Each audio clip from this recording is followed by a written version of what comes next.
Act 2, Scene 1. Outside the walls of the house of Capulet. Romeo hides.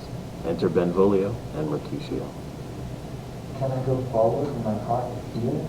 Turn back, dull earth, and find that center out.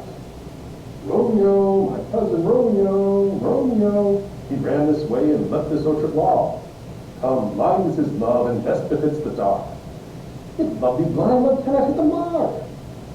Go then, for 'tis in vain to seek him here that he will not to be found. Exit Mercutio and Benvolio. Act 2, Scene 2. Capulet's orchard. Romeo hides. The jest that scars that never felt renewed. But soft, what lightly knocking into breaks. It is the east, and Juliet is the sun. It is my lady, oh, it is my love. Oh, that she knew she were. Juliet appears at her balcony. She speaks, yet she says nothing like that. Her eye discourses, I will answer it. No, too bold. It is not to me she speaks. Two of the fairest stars in all the heaven, having some business to entreat her eyes, to twinkle in their spheres till they return. What if her eyes were there, they in her head? The brightness of her cheek would shame those stars as daylight doth the lamp. Her eyes in heaven would through the airy reason stream so bright that birds would sing and think it would not night. See how she leans her cheek upon that hand? Oh, that I were a glove upon that hand, that I might touch that cheek. O Romeo, Romeo, wherefore art thou Romeo?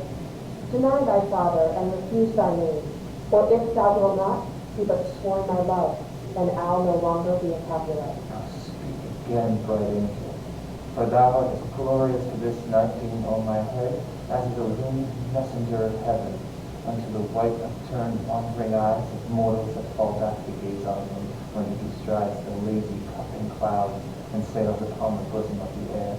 Shall I hear more, or speak of this? 'Tis but thy name that is my enemy. Thou art thyself, though not a Montague. Oh, be some other name. What's in a name? That which we call a rose by any other name is so sweet. So Romeo was he not Romeo called?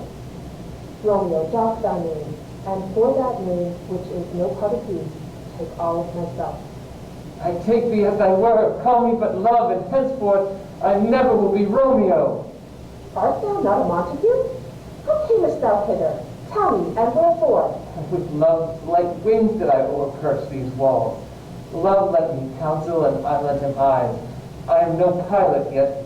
Wert thou as far as that vast shore, washed with the farthest sea, I should adventure for such merchandise.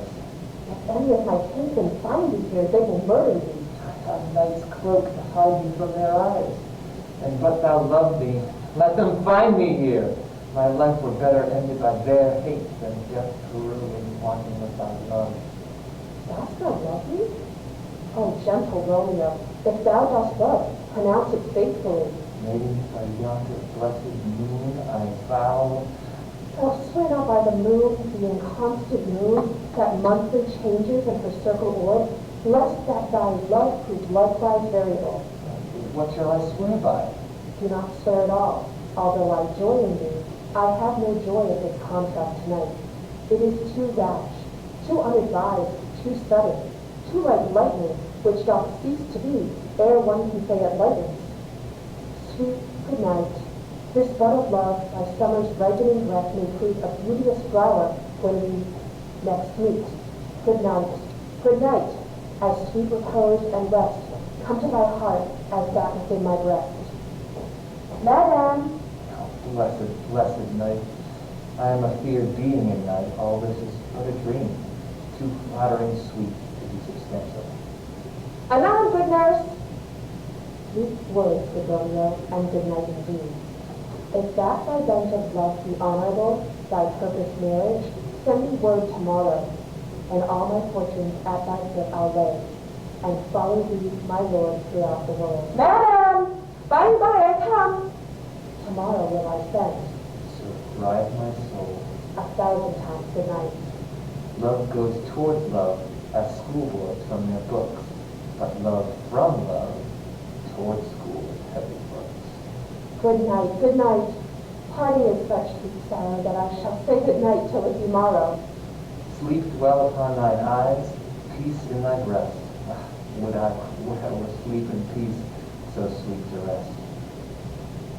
Hence, I will go to my ghostly friar's close cell.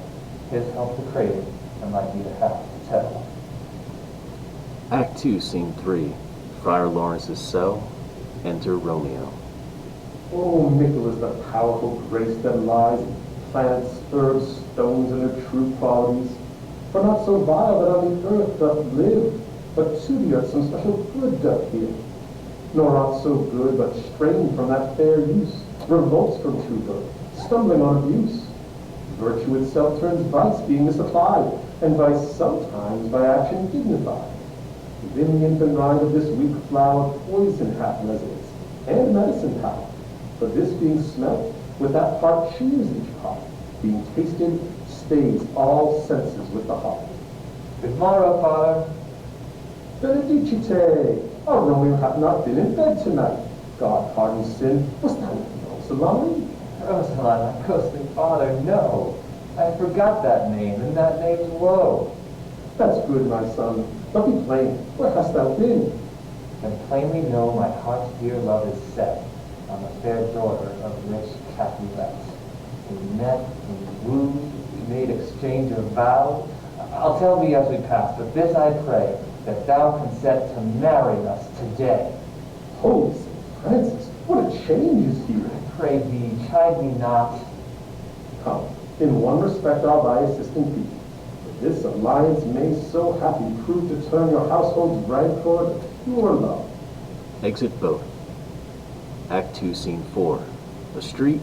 Enter Mercutio and Benvolio. Where the devil should this Romeo be? Ain't he not home tonight? Not to his father's. I spoke with his man.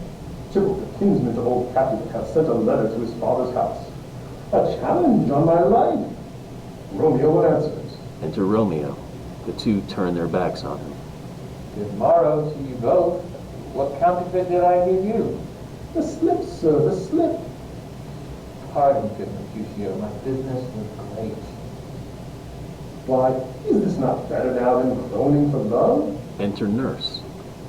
Good end, fair gentlewoman. Gentlemen, can any of you tell me where I might find a young Romeo?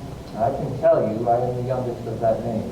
If you be pleased, sir, I desire some confidence with you. I will follow you.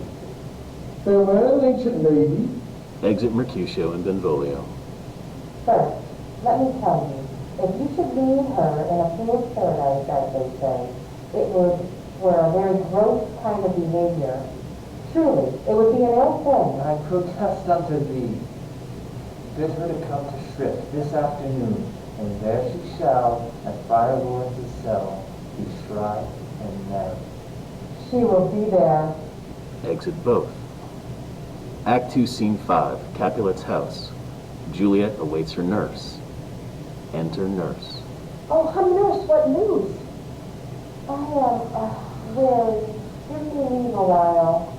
Come, I pray you speak. Do you not see I am out of breath? How art thou out of breath when thou hast breath to say to me that thou art out of breath? Is thy news good or bad? Answer to that. Your love does like an honest gentleman. Where is your mother? Where is my mother? How oddly thou requirest. Come, what says Romeo? Hand in hand to Friar Lawrence's cell. There stays a husband to make you a wife. Exit Juliet and Nurse separately. Act 2, Scene 6. Friar Lawrence's cell. Romeo waits with Friar Lawrence in a single spotlight. Juliet enters with Nurse by her side. Juliet joins Romeo. They join hands and gaze into each other's eyes.